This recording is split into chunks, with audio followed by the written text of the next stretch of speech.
Unas semanas antes de que comenzara el invierno, en las frías llanuras apareció un hombre que se negó a construir una casa como los demás. Mientras otros levantaban paredes y almacenaban leña, él comenzó a cavar en la tierra, cada vez más profundo, como si estuviera preparando un refugio o una tumba. Los vecinos se reían, convencidos de que la primera helada pondría fin a su extraña idea. Pero cuando el invierno cayó con toda su fuerza, cuando el viento se volvió insoportable y el frío se colaba en cada hogar, ocurrió algo que nadie esperaba. Mientras otros luchaban por mantenerse calientes, quemando sus últimas reservas, su casa permanecía tranquila y estable, como si no notara lo que ocurría afuera. Lo que parecía una locura resultó ser un cálculo preciso. Y cuando la verdad se hizo evidente, ya era demasiado tarde para reír. Las llanuras del norte de Montana no ofrecían concesiones a quienes llegaban con esperanza. Eran extensiones abiertas, interminables, donde el horizonte parecía alejarse a medida que uno avanzaba y donde el viento nunca dejaba de moverse.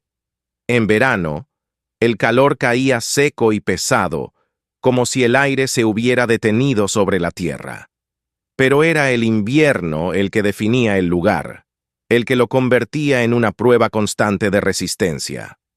El frío no llegaba de forma gradual, sino que se imponía de golpe, transformando el paisaje en una superficie dura, silenciosa y hostil. El viento arrastraba la nieve con una violencia que borraba caminos y referencias, y la sensación térmica descendía hasta niveles que parecían incompatibles con la vida humana. Los colonos que se asentaban allí aprendían rápidamente que sobrevivir no era una cuestión de comodidad, sino de cálculo constante. Cada decisión estaba ligada al invierno que inevitablemente llegaría. La madera se convertía en un recurso más valioso que el dinero. Las reservas de leña se acumulaban con una mezcla de disciplina y ansiedad, porque no había margen para el error.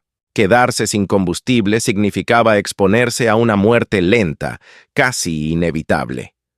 Las noches eran largas, y el frío penetraba incluso en los espacios cerrados, filtrándose por cada grieta, por cada unión imperfecta de los troncos.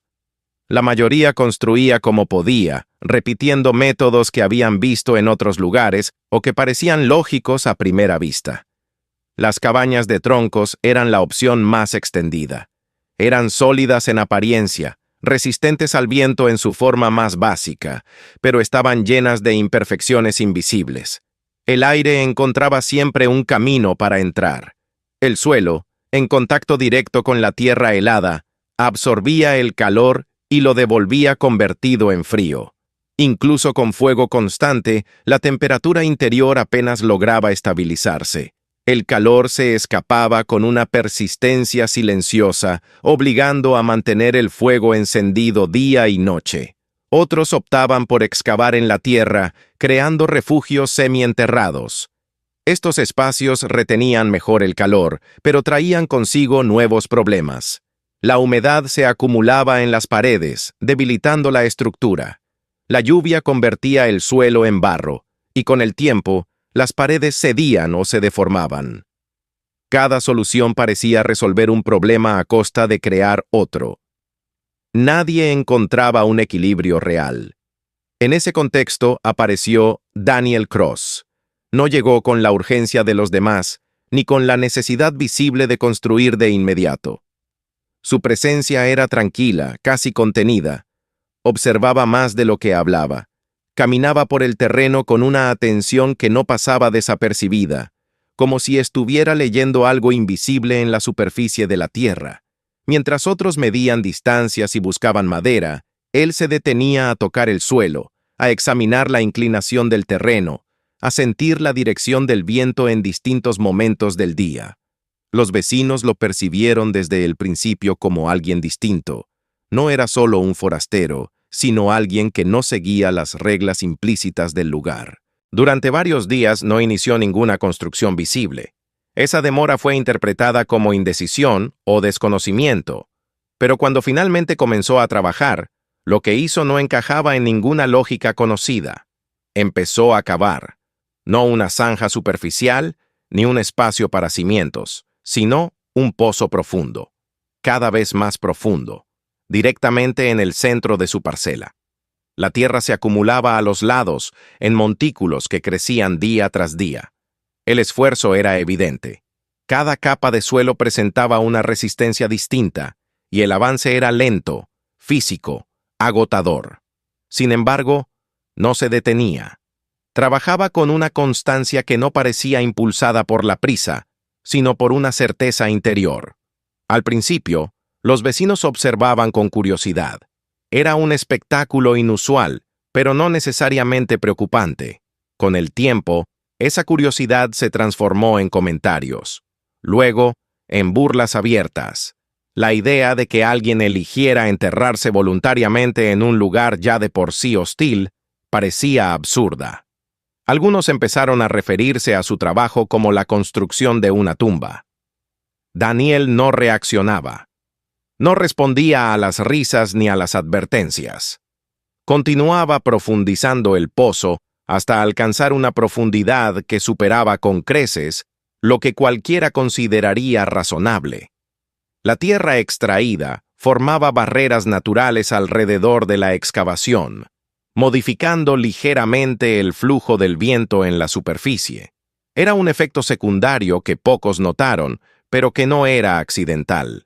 Mientras trabajaba, sus pensamientos no estaban en Montana, sino en un lugar mucho más antiguo en su memoria. Había crecido en una región donde el invierno no era menos severo, donde el frío se instalaba durante meses y condicionaba cada aspecto de la vida. Su infancia había transcurrido en torno a la fragua de su padre, un espacio parcialmente hundido en la tierra. Allí, incluso en los días más fríos, el ambiente era soportable. No porque el fuego fuera constante, sino porque el entorno lo permitía. Recordaba cómo las paredes de tierra absorbían el calor durante el día y lo liberaban lentamente durante la noche. Recordaba la diferencia entre el aire exterior, cortante y cambiante, y la estabilidad silenciosa del espacio subterráneo. Desde muy joven, había entendido que la superficie engañaba, que el aire podía variar en cuestión de horas, pero la tierra mantenía su propia lógica, ajena a esos cambios bruscos. Ese conocimiento no había llegado como una teoría, sino como una experiencia repetida durante años. Había aprendido a observar, a reconocer patrones, a confiar en aquello que no cambiaba con facilidad. Con el tiempo, esa forma de entender el entorno se convirtió en la base de su manera de pensar. A esa comprensión se sumaba otra, adquirida a través de su trabajo con el metal. Las estructuras no solo dependían del material, sino de la forma. Había visto cómo las superficies planas cedían bajo el peso acumulado, mientras que las formas curvas distribuían la carga de manera más eficiente. Los techos arqueados de graneros y cobertizos no retenían la nieve. La dejaban deslizarse. No luchaban contra el peso. Lo desviaban. Cuando llegó a Montana, encontró que nadie combinaba esas dos ideas. Algunos excavaban, otros construían sobre la superficie, pero nadie unía la estabilidad térmica de la tierra con la eficiencia estructural de una forma curva. Esa ausencia no la interpretó como una limitación, sino como una oportunidad. Su decisión no fue impulsiva, fue el resultado de años de observación que finalmente encontraban un lugar donde aplicarse. No buscaba construir una casa en el sentido tradicional. Buscaba crear un sistema que redujera al mínimo la dependencia del fuego y la vulnerabilidad ante el clima. A medida que la excavación alcanzaba su profundidad final, comenzó a definir la forma del espacio. Las paredes no eran completamente verticales. Tenían una ligera inclinación que aumentaba la estabilidad y facilitaba el drenaje. El suelo se compactaba cuidadosamente, capa por capa, hasta adquirir una firmeza casi pétrea. Cada detalle respondía a una lógica clara, aunque no fuera evidente para quienes observaban desde fuera. El siguiente paso generó aún más desconcierto. En lugar de levantar paredes hacia arriba, comenzó a preparar la base para una estructura metálica que cubriría el espacio excavado. Las piezas, previamente trabajadas, tenían una curvatura precisa. No eran improvisadas. Encajaban entre sí formando una superficie continua que se elevaba sobre el nivel del suelo como una forma extraña, ajena al paisaje. Para los demás, aquello confirmaba sus sospechas. No veían un hogar en construcción, sino una anomalía, un error que el invierno corregiría con brutalidad. Daniel, en cambio, avanzaba con la tranquilidad de quien no necesita convencer a nadie. No buscaba aprobación, no intentaba explicar su visión. Sabía que el verdadero juicio no vendría de las personas, sino del invierno. Cuando finalmente la excavación estuvo completa y la estructura comenzó a tomar forma, el contraste entre su proyecto y el resto del asentamiento se hizo evidente. Mientras los demás levantaban paredes para resistir el exterior, él había decidido apoyarse en el interior de la tierra. El viento seguía soplando sobre la superficie, pero en el fondo de la excavación el aire era distinto, más denso, más estable, como si el mundo exterior quedara ligeramente amortiguado. Al caer la tarde, cuando las sombras se alargaban sobre la llanura, la figura de Daniel trabajando en silencio se recortaba contra el horizonte. No había prisa en sus movimientos, pero tampoco duda. Había elegido confiar en algo que los demás ignoraban.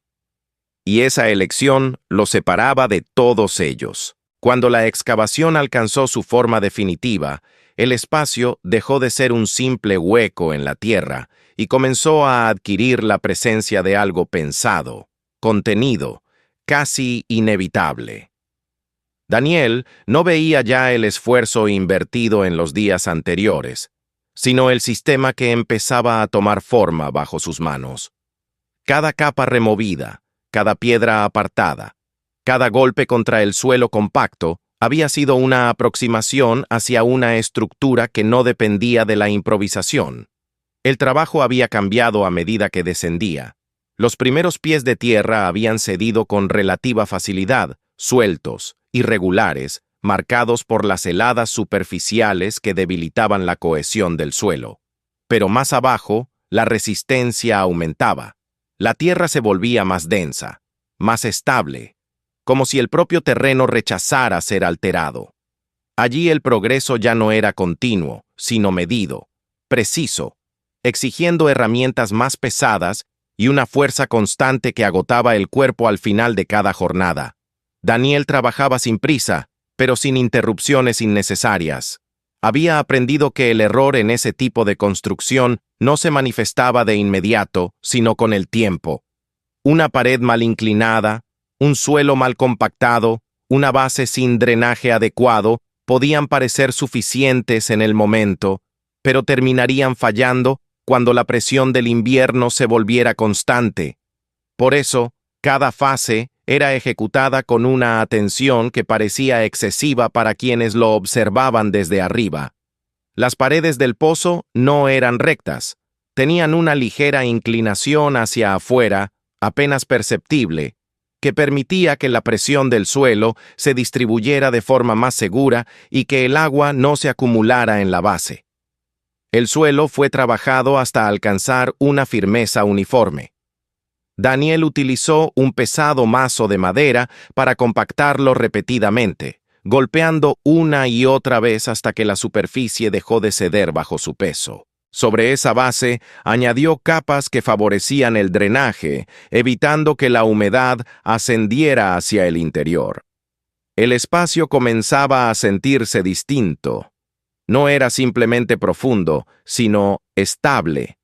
El aire en su interior tenía una cualidad diferente, menos expuesta a las variaciones externas.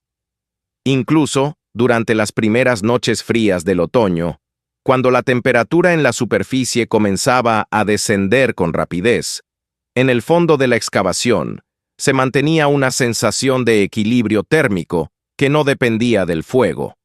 El siguiente paso transformó definitivamente el proyecto en algo que los demás ya no podían interpretar, como un intento convencional de vivienda.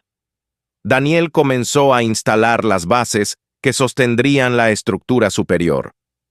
Utilizó vigas de madera gruesa, cuidadosamente colocadas alrededor del perímetro de la excavación, formando un anillo sólido que conectaba directamente con la tierra compacta. Estas vigas no eran paredes, sino puntos de transferencia de carga. Su función no era cerrar el espacio, sino sostener lo que vendría después. Las láminas de metal, previamente trabajadas, fueron colocadas una a una. Tenían una curvatura uniforme que permitía que encajaran entre sí formando un arco continuo. No había piezas rectas. Cada elemento contribuía a una forma que no dependía de soportes internos. La estructura crecía hacia arriba con una lógica distinta a la de cualquier techo plano. En lugar de resistir el peso desde arriba, lo desviaba hacia los lados, distribuyéndolo hacia el suelo que ya había sido preparado para soportarlo.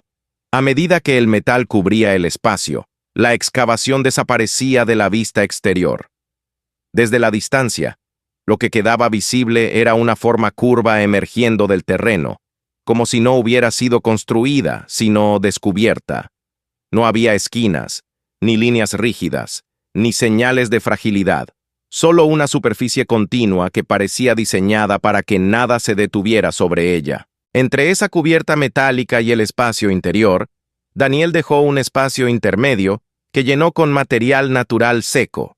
No era una capa compacta, sino una masa lo suficientemente densa como para aislar, pero lo suficientemente suelta como para permitir que el aire quedara atrapado en su interior. Esa capa cumplía una función silenciosa, pero esencial. Evitaba que la diferencia de temperatura entre el exterior y el interior generara humedad en forma de condensación. El cambio térmico no ocurría en la superficie habitable, sino dentro de ese espacio intermedio, donde no representaba un riesgo. El acceso al interior no se resolvió con una puerta directa, sino con un túnel inclinado que descendía suavemente desde el nivel del suelo. Este pasaje estaba cubierto y protegido, evitando que el viento penetrara directamente en el espacio principal. La entrada no era un punto débil, sino una transición controlada entre el exterior y el interior. En el lado sur, donde la inclinación del terreno lo permitía, Daniel incorporó aberturas que dejaban entrar la luz. No eran grandes ventanas, pero estaban posicionadas de manera que captaban la mayor cantidad de iluminación durante el día. La luz no inundaba el espacio, pero lo hacía habitable, evitando la sensación de encierro que tanto preocupaba a quienes observaban el proyecto desde fuera. Cuando la construcción alcanzó su estado final, la diferencia con las otras viviendas era absoluta. Las cabañas de troncos se alzaban visibles, expuestas al viento, con humo constante escapando por sus chimeneas.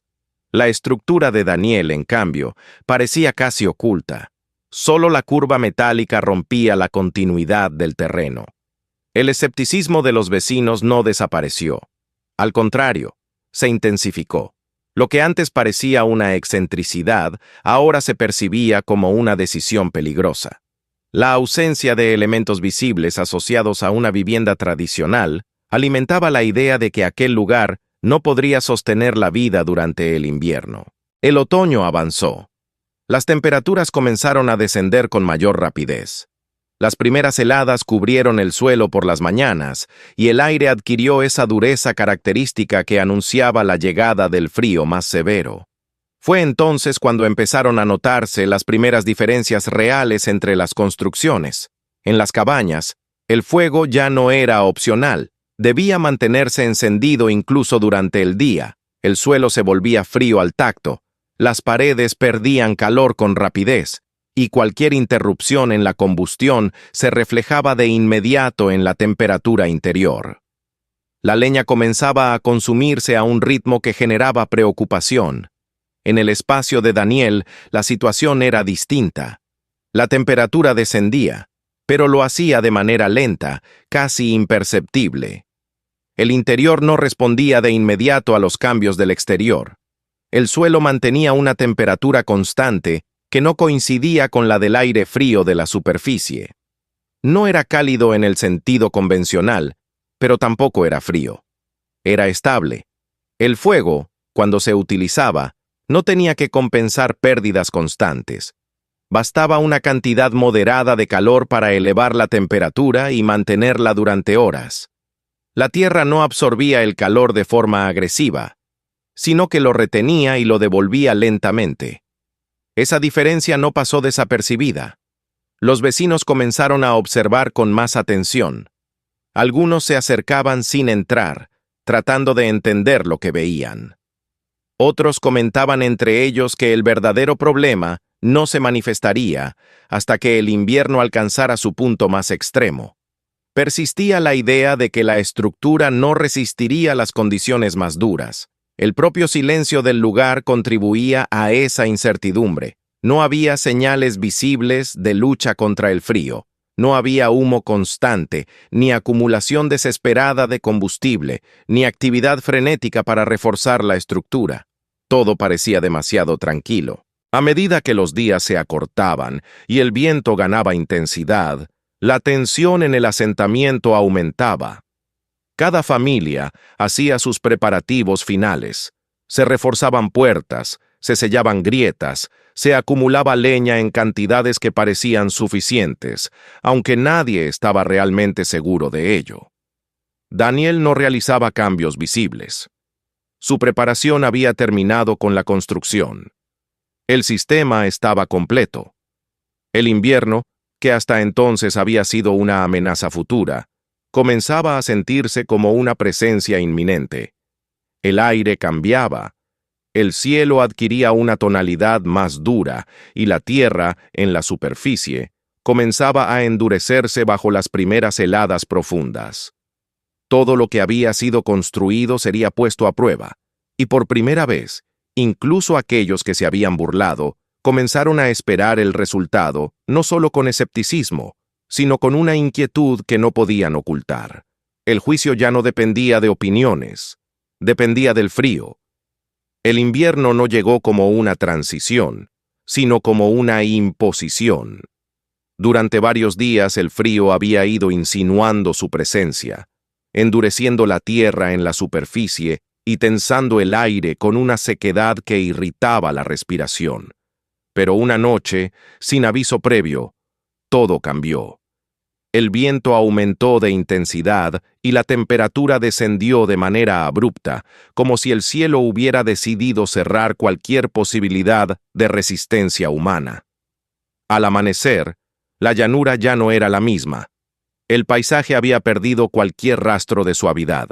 La nieve, arrastrada por ráfagas constantes, no se acumulaba de forma uniforme, sino que se desplazaba en corrientes horizontales que golpeaban cualquier superficie expuesta.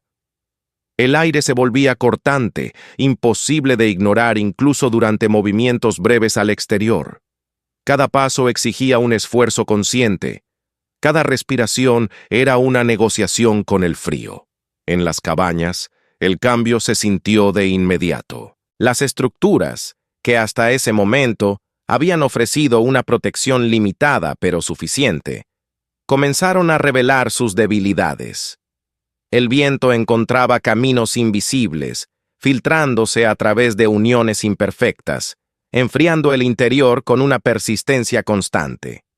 El suelo, en contacto directo con la tierra congelada, se transformó en una superficie que absorbía el calor del cuerpo con rapidez implacable. El fuego dejó de ser una fuente de confort y se convirtió en una necesidad desesperada. Las estufas permanecían encendidas sin interrupción, consumiendo leña a un ritmo que superaba cualquier previsión. El calor generado apenas lograba compensar las pérdidas. Las paredes no retenían la temperatura.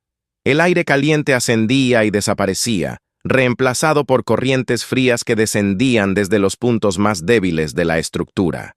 Las noches eran las más difíciles. La oscuridad prolongaba la sensación de aislamiento y el frío penetraba incluso en los momentos de reposo. Dormir se convertía en un acto de resistencia. Los cuerpos buscaban calor en capas de ropa, en mantas acumuladas, en la proximidad de los demás. Aún así, el descanso era incompleto, fragmentado por la incomodidad constante. Algunos intentaron reforzar sus viviendas, sellaron grietas con telas, colocaron barreras improvisadas, redistribuyeron el espacio interior para concentrar el calor. Pero cada solución era temporal. El frío no cedía, se adaptaba, encontraba nuevas vías, imponía su presencia sin esfuerzo visible. A medida que los días avanzaban, el desgaste comenzó a hacerse evidente. La leña almacenada disminuía con rapidez. Las reservas que habían parecido suficientes en otoño se revelaban insuficientes frente a un consumo constante. La preocupación se transformó en ansiedad. La energía dedicada a mantener el fuego dejaba poco espacio para cualquier otra actividad. El frío no solo afectaba a las estructuras, sino también a las personas. Los movimientos se volvían más lentos, la concentración disminuía, y el cuerpo comenzaba a reaccionar con señales de agotamiento. Las manos perdían sensibilidad incluso dentro de los guantes, y el simple acto de salir al exterior implicaba un riesgo real. En medio de ese entorno, el espacio construido por Daniel permanecía casi inalterado. Bajo la superficie, el aire conservaba una cualidad distinta. No era cálido en el sentido inmediato que ofrecía el fuego, pero tampoco estaba sometido a la agresividad del exterior. La temperatura se mantenía dentro de un rango estable, alejado de los extremos que dominaban la llanura. El suelo no estaba helado. Las paredes no irradiaban frío. El espacio no exigía una lucha constante para ser habitable. El fuego, cuando se utilizaba, cumplía una función distinta. No compensaba pérdidas continuas, sino que elevaba ligeramente la temperatura general que luego se mantenía durante largos periodos. La cantidad de leña necesaria era mínima en comparación con la que consumían los demás. La diferencia no era solo técnica, sino perceptible en cada momento del día.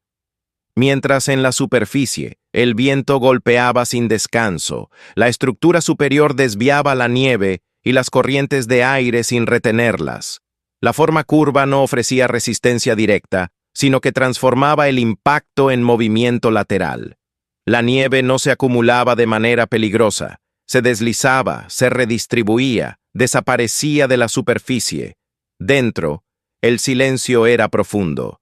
No había crujidos constantes, ni vibraciones estructurales, ni señales de tensión. La estabilidad no era solo térmica, sino también física. El espacio no reaccionaba al exterior con la misma intensidad que las construcciones tradicionales. La diferencia comenzó a llamar la atención de manera inevitable. Al principio, los vecinos lo observaban desde la distancia, incapaces de comprender cómo podía mantenerse sin signos visibles de esfuerzo. La ausencia de humo constante en la chimenea, la falta de actividad frenética, la calma aparente, todo ello generaba una mezcla de incredulidad y desconcierto.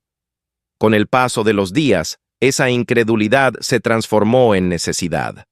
Algunos comenzaron a acercarse, no con la intención de juzgar, sino de entender. Descendían por el acceso inclinado y al entrar, se detenían. No era un cambio abrupto, sino una transición que el cuerpo percibía de inmediato. El frío dejaba de ser dominante, el aire no quemaba la piel, el suelo no robaba calor. Esa experiencia, más que cualquier explicación, alteraba sus certezas. Lo que había sido considerado una excentricidad se revelaba como una solución, no perfecta en términos de comodidad absoluta, pero extraordinariamente eficiente en comparación con todo lo demás.